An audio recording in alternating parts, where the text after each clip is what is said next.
Sometimes a little foolishness can destroy one's reputation.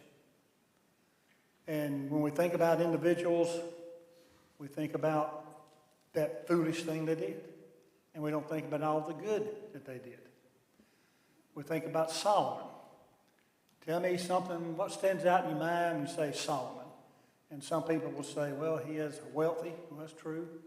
And then some may think we had 700 wives. And how could a wise man have 700 wives? And, well, sometimes individuals remember that about him. But he was a very wise man. Made a lot of good decisions. He made some bad decisions. He brought in all these idol gods on Israel. And I don't know if he repented or not of this. But he brought them in, and sometimes that's what individuals remember of his life, of the bad that he did, even though he did a lot of good and built the temple and did a lot to bring in the worship of God the way God wanted. So, but he says here a little sin sometimes can destroy one's reputation. It says here a dead fly can sort of mess up a perfume bottle. Now, we don't have a lot of things about perfume as they did in this time. But another way to look at it, a dead fly or a bug in your food can cause a loss of appetite. All of a sudden, I don't want it. Get a salad, get ready to eat it, and there's a worm in the bottom of it. How did that worm get there? Well, you don't have appetite anymore. Well, that's what happens. One act, or sometimes a foolish act, of a wise person can sort of ruin their reputation. And Solomon, whatever we remember him by, he certainly did some foolish things as far as his thoughts on God and the way he, in a sense, turned from God, from all the blessings God gave him. 1 Corinthians 5:6 says, "Your glorying is not good. Do you not know that a little leaven leavens the whole lump? So a little of anything can go a long way. A little good can go a long way. But sometimes bad happens and good happens. It happened to Solomon. Verse 2 and 3. A wise man's heart is at the right hand, but a fool's heart at his left. Even when a fool walks along the way, he lacks wisdom, and he shows everyone that he is a fool." Throughout the Bible, the right hand, the right anything, in most cases is a sign of righteousness. You want to be at the right hand of God and on the right side of the king, or the right side of God. Those generally are symbols of righteousness. On the left is a symbol of wickedness. And the judgment, you don't want to be on the left, on the side of the goats. You want to be on the right side of the sheep. So sometimes you look at these things, and he's showing here a wise man's heart. He's on the right hand. He's doing good, doing right with it. But the fool's heart's on the left. He's on the wrong side of things, making terrible decisions. I don't know how it got started. Why is a left-handed person sometimes looked upon as being a sinister individual, but a crooked individual, distrustful individual, but sometimes in some cultures they are. If you remember when Dale was here last week, he talked about whatever country he was in, he's left-handed, and he wrote something on the board, and I thought that's sort of, taboo. Left-handed person. We don't have that, at least we don't anymore in our country. Back in the 30s and 40s, teachers would try to take a left-handed person, turn them to a right-handed person. And sometimes it worked, and individuals was ambidextrous and used both hands. So we've had our problems with it in this country as well. And the world is made for a right-handed person. You wouldn't know that unless you're left-handed. Because a lot of things you try to operate in whatever, it's not made for a left-handed person. I saw something one time in a left-handed store, just for left-handed people. Things were there just for left-handed folks. So it's been a while since I saw that, but they exist out there. But he says here you can tell a wise person by his actions, by his decisions. You can also tell a foolish person by his actions, by his decisions as well. And verse 3 there, if this foolish person will stay at home, you wouldn't know it's a foolish person. But he gets out and starts walking around doing things, it becomes obvious. A very foolish individual. So here's a wise man, a foolish man. You can both can tell by their actions as to what they are, what they do. Verse 4. If the spirit of the ruler rises against you, do not leave your post, for conciliation pacifies great offenses. Let's say you make your boss mad, your superior mad. And there's a right way to act should you do this. You don't get mad and run off in a huff and just say, I quit. You don't do that. If you get fired, that's one thing. But you don't quit yourself and run off and just make a big scene out of it. It may be that there's misinformation that your superior or boss has got. It's not right. It may be a mismanagement on your part. You just didn't know. But whatever it is, you just don't run off and huff and puff, because that's going to show bad management on your part. It is here, Solomon says, hang around. Keep doing your job. Anger will subside with your boss. And it will show to him, maybe, that you're not one to get all in a hissy about it, but you're going to handle it. And it shows responsibility on your part. So it may work out on your part. Hey, you may get the axe. It could happen that way. But, and maybe your boss may realize the error. Yeah, he wasn't at fault. And therefore things work out. So, and don't begin telling others what happened. And keep it to yourself. That's what Solomon's telling us here. So there's a little information for a wise man when it comes to work, your job. Verse 5 through 7. There is an evil I have seen under the sun, as an error proceeding from the ruler. Folly is set in great dignity, while the rich sit in the lowly place. I have seen servants and horses, while princes walk on the ground like servants. He's still talking about a foolish individual. That verse 4, the foolish individual will get mad and just run off. Well, here, if you have a ruler who is a foolish person, it won't take you long to realize it because of how he's acting, what he's doing. Because he's going to take just your common individual, maybe a good buddy of his, he's going to put him in a place of dignity. And somebody who is qualified, who should be there, he's going to put him in a low place. Again, you tell by his actions of a foolish individual what he does, a ruler. Let me get my water up here.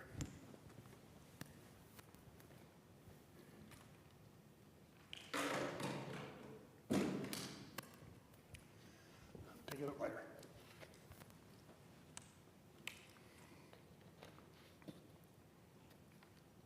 He says you can look at the servants. He puts servants and horses. Well, servants generally ride the mules, the donkeys. But you have the good servants, the princes, they're walking around like servants. Again, he's foolish. He doesn't understand things. He's got things backwards. It doesn't take long to figure out that this individual is a foolish ruler by his actions. And we can see that as well. It happens in employment. It happens in government. There are individuals here that just make some very foolish decisions. That's what they're doing. It doesn't take long to see it.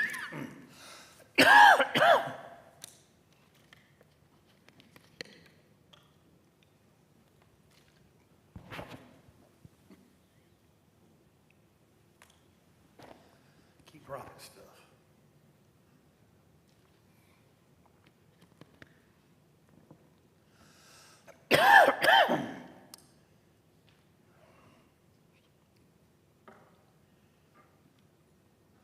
Verses 8 through 11.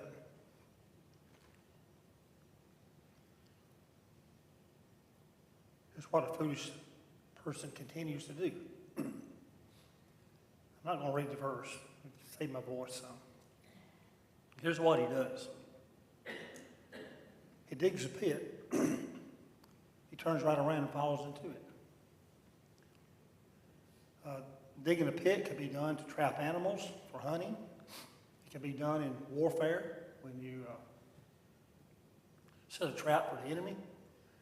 Either way, but here's a foolish man. He digs a pit and he falls right backwards into it, steps in it, harms himself. Doesn't take any precaution. Just going at it wild, messes up. He breaks through a wall. He's bit by a snake. A wall here being a hedge. He goes in there not thinking, not realizing that there could be some danger here. So he goes through the hedge, tears it apart. A snake bites him. I mean, careless is what he is. He should have known this. In verse 9, he quarrels these stones. He thinks that he can remove stones, and what happens, they're heavier than he realizes, and he gets hurt by it. He's too proud to ask for help, this foolish individual. He splits wood and cuts down a tree. What happens? The tree falls on him. There's a lot of danger out there in cutting down trees. You cut a tree, it's rotten inside, the bottom will split open on you, come back and hit you. Cut a tree, got a dead limb at the top, did he come down, hit you on the head? He never thinks to look up. Well, this man here, this foolish individual, he's cutting this wood and he gets hurt by it. He doesn't plan very well. You think the first thing he would do is to sharpen his axe. He doesn't sharpen his axe. Well, I'll get to it later. He's going to have a lot better advantage on the wood if he uses a sharp axe. But he doesn't do that. Again, a foolish individual. And then he sees a snake, verse 11. And that snake's not coiled up in the coil. It's just laying out there straight on the ground. And he said, that snake won't bite you. No trouble with that snake. Now, we know a snake doesn't have to be coiled up to bite you. And he gets bit again. He got bit up there in the hedge. Now he's bit by a snake that he didn't think would bite him. A very foolish individual. He talks about the babbler here. It's no different. Sometimes you come across individuals who they just like to talk a lot. Talk about this, talk about that, and drive you crazy at times. A babbler. So here's, again, he keeps describing this foolish individual.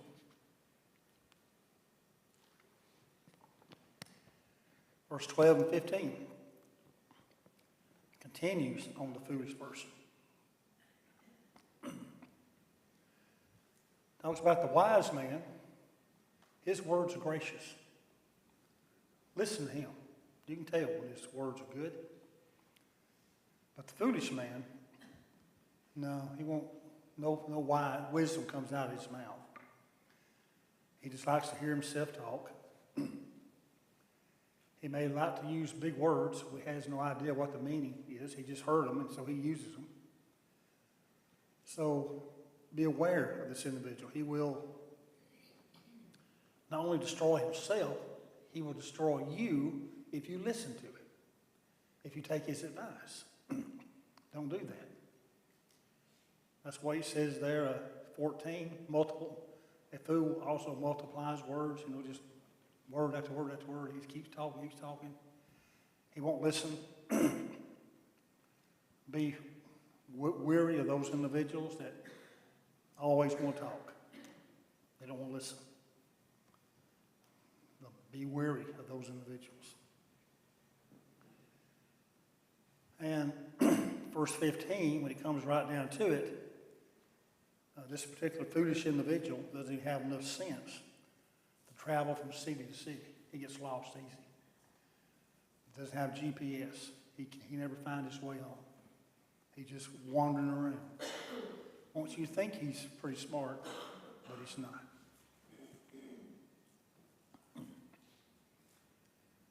Verse 16, 17. Talks about when your king is a child. Again, some people never grow up. Sometimes you have a king who acts like a child. You have a prince who feasts in the morning. You don't do that. Because in verse 7, there's 17, there's a time to eat. But this particular prince here, he gets up in the morning, he just eats and eats and eats and eats. And when it's time to go do something, well, he needs a nap. He's tired. So he takes a nap and takes a rest here. You don't want that in a leader, but a foolish person will do that. Sometimes they act very childish indeed, very immature. Josiah, if you remember, he became king at age 8. He did a great job, a very faithful king. Then we have Rehoboam, who became king at 41, and he was a terrible king. Again, Rehoboam just never grew up. Josiah did. He took the job very seriously. He had good tutors that helped him to mature at age 8. And here Solomon says, blessed is the kingdom who has a king that will take life very serious, take his kingdom serious. And the leaders of the country says a lot about where the country is going. You have foolish leaders, the country's going to go down the wrong road. That would be true in the home. It would be true in business. It is true in the church. Foolishness of foolish leaders can carry their people in the wrong direction. Isaiah 5:11. Woe to those who rise early in the morning, that they may follow intoxicating drink, who continue until night, till wine inflames them. Again, be careful of this individual who always got to have alcohol. Always got to have it. Early in the morning, all during the day. It's not good. Here even Isaiah speaks of the person of this nature. Not very wise to do this. Verse 18. Again, the foolish person is more likely going to be a lazy person. Because laziness, the building decays. And through the idleness of hands, the house leaks. A feast is made for laughter, and wine makes merry, but money answers everything. Now, some people are content to just let the house fall down around them. Just decays. Been in houses that were that way. I mean, needed shingles the last 20 years. And mold all around the edge of the house. Ceiling. Doesn't bother them. I'm probably not going to live a whole lot longer. I'm just going to let it leak. And eventually will rot and fall in on them. I was in many years ago in a person's house. And it was falling in. Big house. Falling all around except one room in the middle. That's where they lived, in that one room. had a heater in there. And to get from, he walked in the front door, and to get to that room, he had to walk across the 2 by 6 because the floor had fallen in. Walk across it and go in. And he's sitting in there. He was had him a bottle, quart jar, I think, spitting in that bottle. I thought he was spitting tobacco in the bottle. What it was, his throat was eat up with cancer. He was spitting blood in the bottle. It didn't bother him. His buddies came over that night. I saw him the next couple of days, and buddies came over that night, had all the alcohol, had a good time in that one room.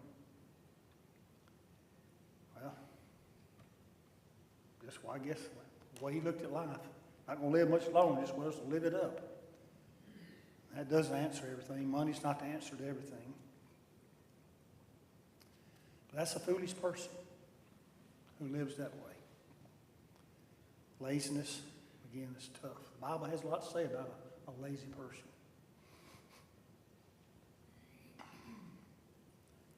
Verse 20, again, a foolish person, do not curse the king, even in your thought. Do not curse the rich, even in your bedroom. For a bird of the air may carry your voice, and a bird in flight may tell the matter. So let's say you have a lazy king. Let's say you have a lazy boss. And Solomon says here, be careful who you talk to about that. Because it'll get back to him. And here you are. You have to give an account for what you've said. It's not a bird. It's that friend that you thought you could have confidence in. And that friend just goes and starts spreading it. And he gets back to you, can get back to you, or back to him, and here he comes. And may not go so well with you. It may not go so well. So again, the trait of another foolish individual. Just can't keep his mouth shut. Going to talk, wants to talk about things he has no business talking about. Keep your mouth closed. So chapter 10 deals a lot with a foolish individual. And learn from it, and may we not commit the same traits, have the same traits as him.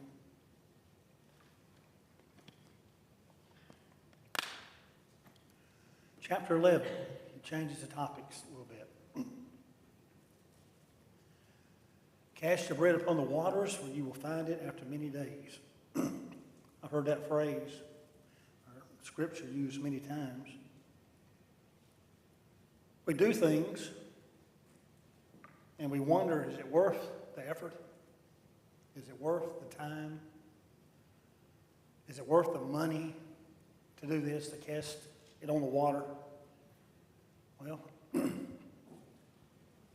at a period of time, you'll find out. Is it going to work every time? Not every time. But it will work at some times. Good will come from the efforts that we have.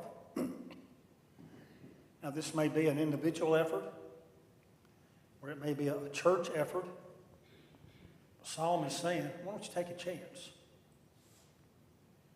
It didn't work one time. It may work the next time. Take a chance at this. It may not work the second time. But if we sit back and fold our arms and do nothing, nothing's going to happen. As individuals, sometimes we need to take a chance at doing things. And know that it's not going to be in vain. As 1 Corinthians 15:58, my beloved brethren, be steadfast, immovable, always abounding in the work of the Lord, knowing that your labor is not in vain in the Lord. If you're doing it for the right reason, it's not going to be in vain. Good will come from it. At least the Lord knows you have tried. That good can come from it. You didn't sit back and do nothing. So it doesn't seem like a smart thing to do. Solomon says do it anyway. sometimes we want to see the end result before we start something. The psalmist says, go ahead and cast it out there and see what the end result will be. It may be better than you think. And sure enough, we help individuals, and we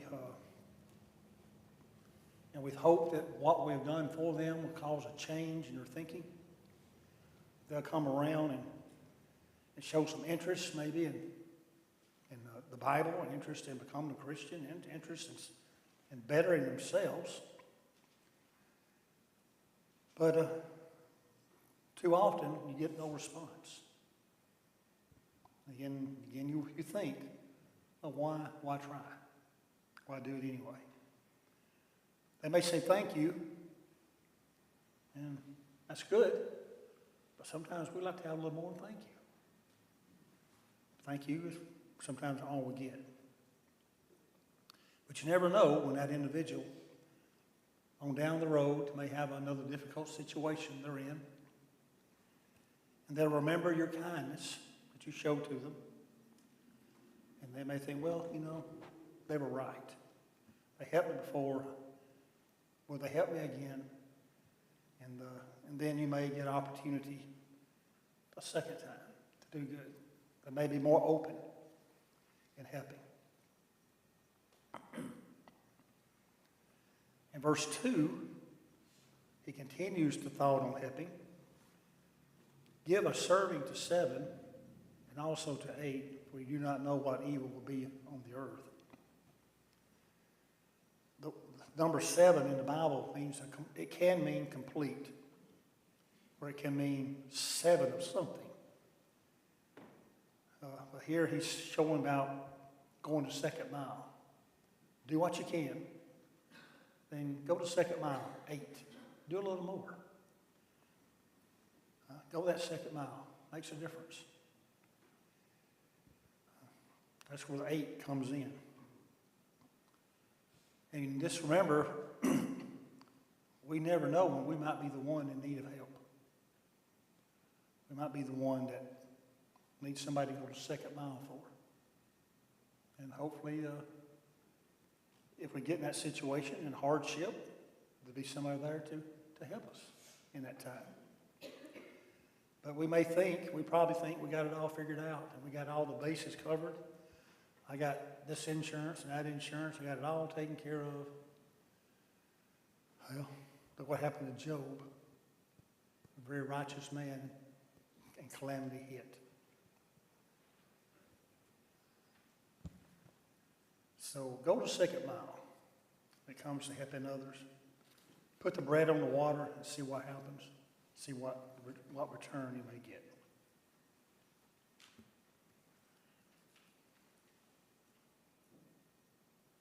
All right, we'll end here at 7:30, and we'll take up verse 3 our next meeting, next time together.